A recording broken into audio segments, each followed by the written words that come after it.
If you use the channel rack or step sequencer in FL Studio to program any of your beats, I think this video is going to come in very handy, and it should give you a lot more control over this global swing control than you had at the start of the video. That's the hope anyway. So for years, when I first started using FL, I just programmed all my beats in the playlist like this because I found that it gave me a lot more control.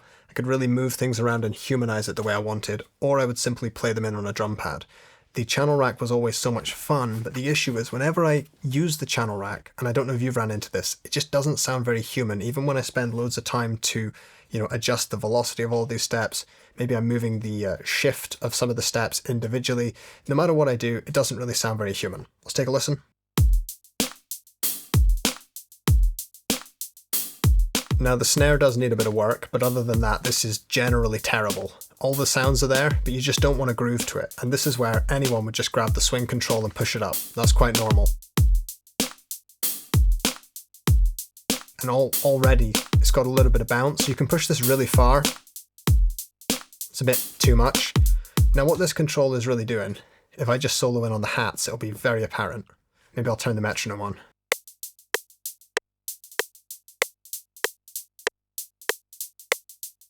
So what it's doing is it's just taking every second, or well, all the even 16th notes, like these ones here, and just nudging them along to the right a little bit. Right, let's take that out of solo. So if I play the whole thing again, with a little bit of swing. It's not great, but like it's so much better than it was. The issue I had, and why I just avoided this, is that this is a global swing control. So if I have a synthesizer, even in a different pattern, it's going to be affected by that swing. So let's push the swing up as we listen.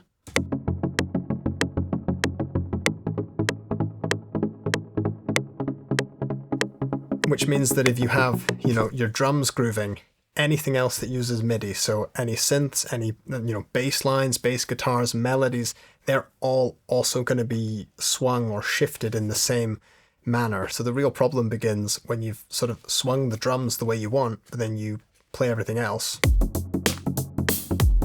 and your synth line is like completely thrown off. I mean, to someone that might sound cool. It's just for the sake of the example, I had to do something like quick and plucked like this so you could really hear it. But there is a quick and easy way around this. Of course there is. It's FL Studio. There's like 10, 20 ways to get around any problem you're facing. So in the synthesizer, or well, it doesn't have to be a synth, any instrument, any channel even, open the cog, go to this sort of wrench or spanner here, and in the time control, just turn this swing control down. So even if this is set to 100, there won't be any swing applied until you adjust this on the channel rack here. But now we can basically exclude this channel from the global swing. And now if I play just the synth, push the swing up, no change. Now, that's pretty simple, but for me, this was really, really tedious. So I was thinking, right, I'm not going to do this for every single channel. Absolutely not. What a waste of time. So I just programmed my drums a different way. What I realized very recently was that you can set this swing control for as many channels as you want. So let's say these are all of your instruments. You can select this drop-down list here, set swing mix for selected channels, and set them all to 0, or really whatever amount you want. So set that to 0, then all of those channels are going to be excluded, and that would have been huge if I knew that in my first week or month of using FL Studio. You could also say group all of these channels. It's Option G, or I think it's Alt or Command G. I'll put it up on the screen.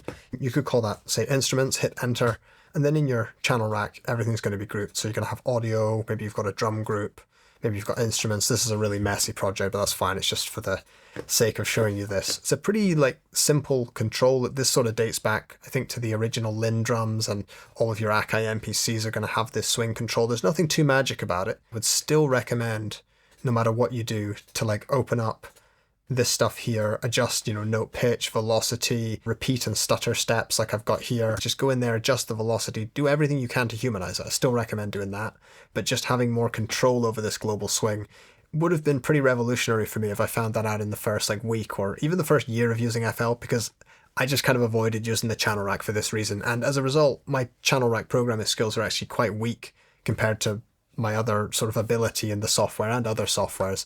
The channel rack's always something where I never really quite feel like a master of it. So I know a lot of people have been asking for more simple FL Studio tutorials, so there you go, there's one. I'm definitely going to be coming back with more very soon. I have been spending the last couple of months, but actually the last year, working on a very big project that will be released in the first week of December, so stay tuned for that. I've got some more information in the description if you're interested. But that's why I've been a little bit quieter here on YouTube, and I also want to say a big thank you to everyone who was looking out for me on the last stream.